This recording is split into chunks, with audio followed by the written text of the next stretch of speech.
அதிகவாசியுடைய பொருட்களுடைய விலைவாசி உயர்ந்திருக்கிறது. சாதாரண ஏழை நடுத்தர மக்கள் ஒரு சின்ன வீடு கட்ட முடியாது. அனைத்து கட்டுமான பொருட்களுடைய விலைவாசியும் இன்றைக்கு கடுமையாக உயர்ந்திருக்கிறது. எல்லா விலைவாசியும் உயர்ந்திருக்கிறது. ஆனா சம்பளம் உயரல. விலைவாசி 3-4 மடங்கா உயர்ந்துருச்சு. அன்னைக்கு வாங்கின அதே 10,000 ரூபாய் தான் இன்னைக்கு சம்பளம் வாங்கிட்டு இருக்கான்.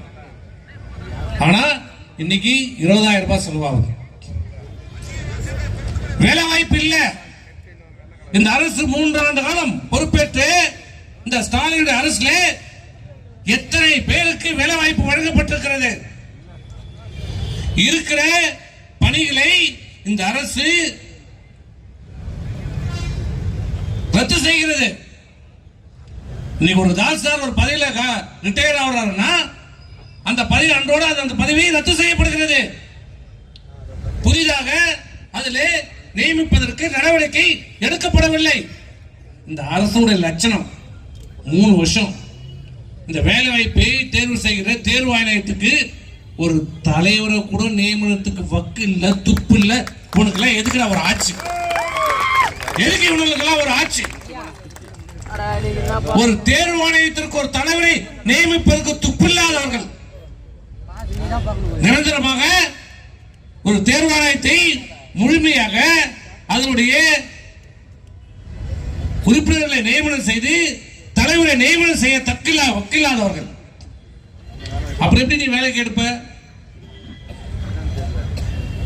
இப்படி இந்த அரசு பொறுப்பேற்ற பிறகு அனைத்து வரிகளையும் உயர்த்தப்பட்டிருக்கிறது. வீட்டு வரி உயர்த்தப்பட்டிருக்கிறது, சொத்து வரி உயர்த்தப்பட்டிருக்கிறது, நிலவரி உயர்த்தப்பட்டிருக்கிறது, பால் விலை உயர்த்தப்பட்டிருக்கிறது, பஸ் கட்டணம் உயர்த்தப்பட்டிருக்கிறது, மறைமுகமாக மின்சார கட்டணம் 3வது முறையாக இன்றைக்கு உயர்த்தப்பட்டிருக்கிறது. இப்ப அடுத்த பரிசு பஸ் கட்டணம் உயரப்போகுது. பஸ் வாங்கல.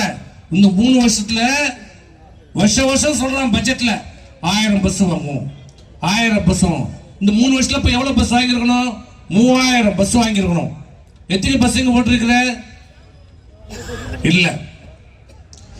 இதுதான் திமுக அரசுடைய லட்சணம். இன்றைக்கு தன்னுடைய மகனை துணை முதலமைச்சராக்குவதற்கு இன்றைக்கு முயன்று கொண்டிருக்கிறார். அது அவன் கட்சி விஷயம் தான். இருந்தாலும் இந்த நாட்டை ஆளக்கூடிய தகுதி இந்த உதயநிதிக்கு இருக்கிறதா? யார் இந்த உதயநிதி? என்னையா செய்தா அந்த நாட்டுக்கு? சுதந்திர போராட்ட தியாகியா? இந்தி போராட்ட தியாகியா? ஜெயில் எப்படி இருக்குன்னு பார்த்திருக்காப்லையா? கரவேட்டி கட்டிருக்காங்க வரைக்கும் உதயநிதி. திமுக கரவேட்டி கட்டிருக்காப்லையா? ஒரு சூடு சொன்ன திமுக ஒருத்தவனால ஏத்துப்படாதயா? இது வரைக்கும் ஒரு திமுக கரவேட்டி கட்டிருப்பான அந்த உதயநிதி. யாரோ உழைச்சான், யாரோ கஷ்டப்பட்டான். இவரு நோம்பு கொண்டு வரோம் இந்த குடும்பம். இதிலே காட்டுகிற அக்கறை, தன் மகனை துணை முதலமைச்சராக ஆக்குவதிலே காட்டுகிற அக்கறை மும்முரம் இந்த நாட்டு மக்களுடைய கஷ்டங்களை தீர்ப்பதற்கு என்ன நடவடிக்கை எடுத்திருக்கிறது இந்த அரசு? மின்சாரம் 24 மணி நேரம் ஒழுங்கா முறையான மின்சாரம் கொடுக்கப்படுகிறதா? முதல்ல மின்சாரத்தை ஒழுங்கா கொடுறா. 24 மணி நேரம் மின்சாரத்தை கொடுத்துட்டு நீ கட்டணத்தை ஏத்துற. கொடுக்க முடியுதா? தாலி கட்ட போறோம், அப்பதான் மின்சாரம் நிற்கும். தப்புன்னு சாமி கும்பிடுவோம், அப்பதான் கற்பூரம் ஏத்துவோம், அப்பதான் மின்சாரம் அணையும். இதுதான் இந்த அரசுடைய லட்சணம். மின்சாரம் பராமரிக்கப்படவில்லை. புதிதாக மின் உற்பத்தி உன்னுடைய ஆட்சியில 3 வருஷம் ஆச்சு. நான் கேட்கிறேன் இந்த முதலமைச்சர், 3 வருஷம் ஆச்சு. அம்மா ஆட்சிக்கு பிறகு ஒரு யூனிட் கூடுதலா நீ தயாரிச்சிருக்கிறியா? உற்பத்தி செய்திருக்கிறியா? அப்புறம் என்ன மின்சார கட்டணம் தண்ணி உயர்த்துற? என்ன யோகியதை இருக்குது உனக்கு? என்ன அழகு இருக்கிறது? எங்க போகிறது பணம்? என்ன திட்டங்களை நிறைவேற்றிட்ட?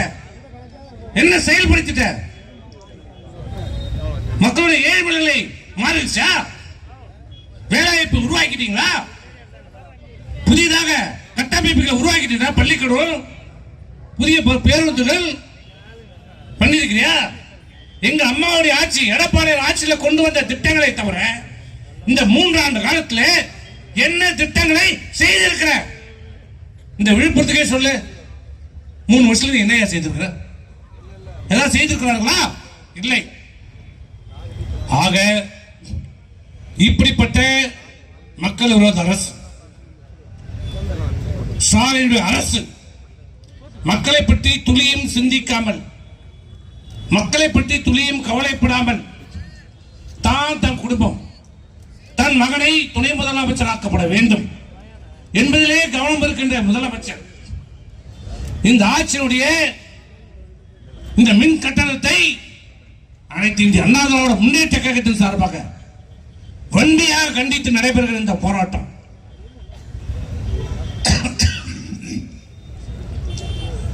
இன்னொன்று காவல்துறைக்கு சொல்ற, விழுப்புரம் மாவட்ட காவல்துறை, நாங்க இந்த ஆர்ப்பாட்டம் நடத்தப்பட வேண்டும் என்று உங்கள்கிட்ட அனுமதி கொடுத்துட்டோம். ஒரு காவல்துறை என்ன வேலை? ஒரு அனுமதி கொடுத்தா நடத்துங்க, இல்லை நடத்தக்கூடாது. உண்டு இல்லை சொல்ல வேண்டிய கடமையே இல்லையா? நீ என்ன சொல்ற? எல்லா இடத்துலையும் நான் சொல்றேன், நீங்க நடத்திக்கோ.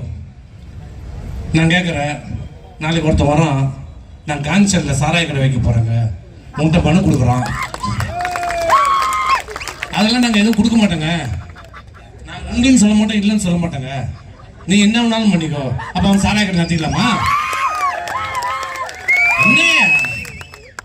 உன் கடமையை செய்வதற்கு கூட உனக்கு என்ன தயக்கம், என்ன அச்சம், என்ன பயம்? இந்த அச்சம், இந்த பயம் தான் கள்ளக்குறிச்சியிலே 70 பேர் உயிரை பலியாக்கி இருக்கிறது. இதுக்கு கூட ஸ்டாலினுக்கு நீ எதிர்பார்த்து உட்கார்ந்து இருக்கணும்? இல்லைன்னு சொல்லிட்டு போ, நாங்க அனுமதி மறுக்கிறோம் சொல்லிட்டு போ, நாங்க நீதிமன்றத்தில் போய் வாங்கிக்கிறோம். இதுதான் கடைசியும் எச்சரிக்கையாக விழுப்புரம் காவல்துறைக்கு சொல்லிக்கிறேன்.